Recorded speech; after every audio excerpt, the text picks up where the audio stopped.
नमस्कार. तर आपण आज बघतोय चिकनची भाजी. त्यासाठी सर्वप्रथम आपण गॅस चालू करून त्यावर पातेलं ठेवायचं. त्यानंतर त्यामध्ये तेल टाकायचं. तेल गरम झाल्यानंतर त्यामध्ये मिरची, लसूण आणि आल्याचं वाटण टाकून ते छान परतून घ्यायचं. ते छान परतल्यानंतर आपल्याला त्यामध्ये कांदा टाकायचा आहे. हे मी 2 कांदे घेतलेले आहेत मोठे. कांदा छान गुलाबीसर झाल्यावर त्यामध्ये एक मोठा टोमॅटो टाकायचा आणि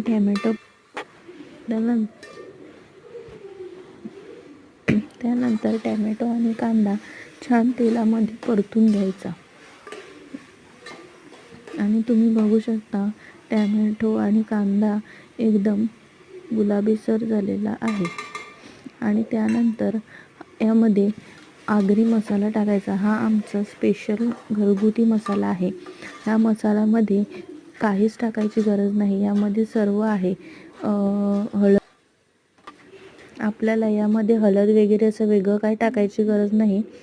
यामध्ये सगळं ॲडच आहे. फक्त हा मसाला टाकायचा. जर तुम्हाला हा मसाला आवडला तर नक्की ऑर्डर करा.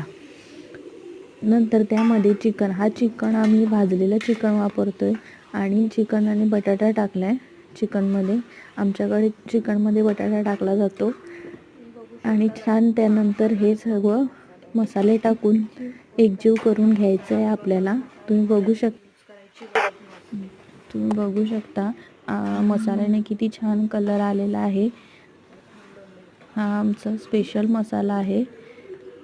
त्यानंतर आपल्याला छानपैकी हलवून त्यामध्ये खोबरं टाकलेलं आहे. सुका हा भाजून घेतलेला खोबरा आहे.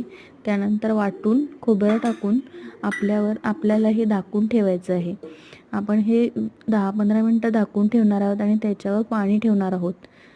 त्यानंतर आपण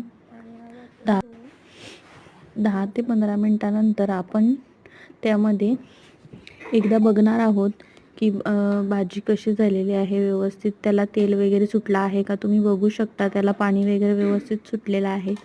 त्यानंतर आपण त्याला एकदा हलवून घ्यायचं, पुन्हा चेक करायचं आणि पुन्हा एकदा झाकण देऊन ठेवायचं आणि त्यानंतर आपल्याला पाणी त्याच्यात टाकायचं आहे.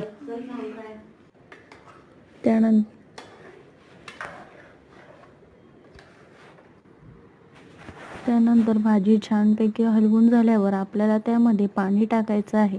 पाणी हा तुम्ही तुमच्या प्रमाणानुसार टाकू शकतो. आम्हाला एवढा रस्सा लागतो म्हणून आम्ही एवढा टाकला आहे. तुम्हाला जर कमी लागत असेल तुम्ही कमी टाकू शकता. त्यानंतर